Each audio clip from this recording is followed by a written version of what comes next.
Hello guys, मैं हूं देवा डूकिया और आज आप पहुंचा हूं लोंगेवाला वार मेमोरियल जो जैसलमेर से लगभग 124 किलोमीटर और समगांव से 113 किलोमीटर दूर है। इसका निर्माण उस जगह पर किया गया है जहां पर भारत के गिने चुने सैनिकों ने 1971 के युद्ध में पाकिस्तानियों को धूल चटाई थी। आपको पता ही होगा 1971 में जो युद्ध हुआ था उसमें पाकिस्तान की पूरी टैंक रेजिमेंट थी और लगभग 2000 सैनिक थे साथ में, और अपने महज 120 सैनिक थे, फिर भी पाकिस्तान को मुंह की खानी पड़ी थी। यहाँ पर उस युद्ध से संबंधित जानकारी साझा की गई है कि मेजर चांदपुरी के नेतृत्व में 23 पंजाब के सैनिकों के द्वारा युद्ध लड़ा गया था और उसके साथ में कुछ बेशक के जवान भी थे।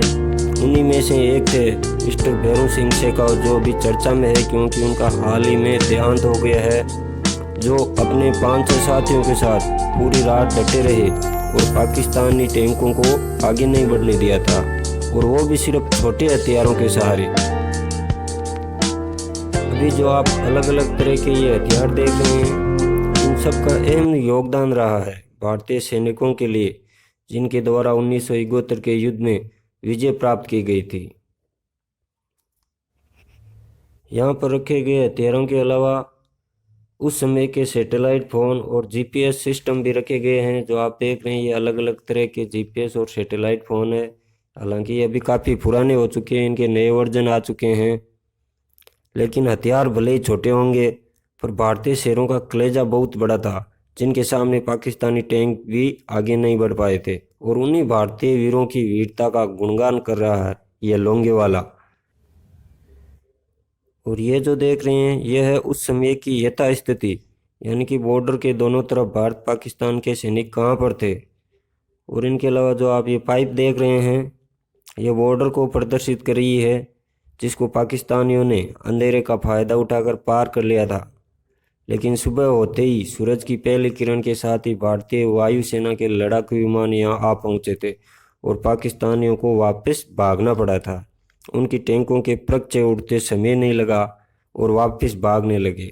भागते भागते अपनी कई टैंक भी यहाँ छोड़ गए, जिनको यहीं लोंगेवाला में रखा गया है, जहाँ पर अपने बंदे बड़े शान से सेल्फी क्लिक करते हैं। यहाँ पर आपको देखने को मिलेगा भारत के द्वारा काम में लिए गए अलग अलग उपकरण या युद्ध सामग्री। उन्हीं में से एक है ये टैंक है, जिस पे M46 नाम की कैटापुल्ट गन रखी गई है। इसको हालांकि 2021 में रिटायरमेंट कर दिया गया है, इसलिए देखने के लिए यहाँ रखी गई है। अभी देखिए इसके जो चारों ओर का हिस्सा है वो आप देख सकते हैं, और कोशिश करते हैं इसके अंदर क्या मिलता है देखने को। यहाँ पर शायद शीशा होता होगा। अभी तो फिलहाल इसमें कोई ज़्यादा सामग्री नहीं है। हो सकता है जो कल पुर्जे थे जिनके द्वारा ये चलती थी उनको निकाल लिया गया है। केवल जो बची हुई मजबूत चीज़ है उसको यहाँ पर रखा गया है देखने के लिए। यहाँ पर अपने सैनिकों के द्वारा जीते गए टैंकों के अलावा भारतीय सेना के टैंक, हल्के लड़ाकू विमान, उनके साथ ही तेज तर्रार बॉम्बर प्लेन भी यहाँ पर प्रदर्शित किए गए हैं। ये जो आप पीछे देख रहे हैं ये अभी रिटायरमेंट हो चुके हैं भारतीय सेना से, इसलिए इनको यहाँ रखा गया है जनता को देखने के लिए। और इन सब का कुछ न कुछ विशेष महत्व है। ये जो प्लेन है 1971 के भारत पाक युद्ध में काम में आया था और कई सारे टैंकों को नष्ट किया गया था। उन्हीं टैंकों में से एक ये पाकिस्तानी टैंक है जिसको भारतीय सेना ने जीता था, और पाकिस्तानी इनको छोड़कर भाग गए थे, जहाँ पर अपने बंदे बड़े आराम से सेल्फी ले रहे हैं। और इस टैंक का नाम है T-59। इसके अलावा बाहर एक दूसरा टैंक भी रखा हुआ मिलेगा जिस पे चांद और तारा यानी कि पाकिस्तानी है,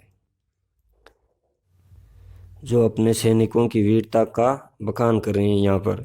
इसके अलावा लोंगेवाला में जो सबसे हाईएस्ट पॉइंट है वहाँ पर हम खड़े हैं, इसको बोलते हैं लोंगेवाला व्यू पॉइंट। इसके दूसरी ओर सिर्फ और सिर्फ रेत के धोरे दिखाई दे रहे हैं, इनके अलावा कुछ नहीं है। इन्हीं धोरों से कुछ दूर आगे पाकिस्तान का बॉर्डर है, जिसके लिए हमारे सैनिक यहाँ पर दिन रात ड्यूटी करते हैं और ऐसी कठिन परिस्थितियों में भी डटे रहते हैं।